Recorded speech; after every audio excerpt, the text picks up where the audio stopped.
Hey, folks. Did you know that there are actually two different types of empathy? It's true. There's the type of empathy that a lot of us are familiar with, and this is the felt or what I call visceral empathy. That's the empathy that you feel in your bones. You feel it in your heart. You see someone suffering, you see someone overjoyed. You share really viscerally that experience with them. It's a connection between experiences.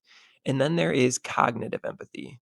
And this one is actually, in my mind, more important in a way, and I'll explain. It's because visceral empathy is very weighted. Here's the problem: when you're too empathetic, when you're too viscerally empathetic, all of that just kind of gets absorbed. So it's an important thing that we learn to develop the skill to practice the difference between visceral and cognitive empathy. Cognitive empathy is being able to mentally put yourself in someone else's shoes without having to actually deeply feel how they feel. So you're still understanding, like, if I were to experience what they were to experience, I might have these thoughts. I might have these feelings. It's an ability to put yourself in someone else's mind. Being able to separate the two types of empathy and utilize cognitive empathy more often than you utilize visceral empathy can allow some distance between yourself and the negative emotion of everyone else.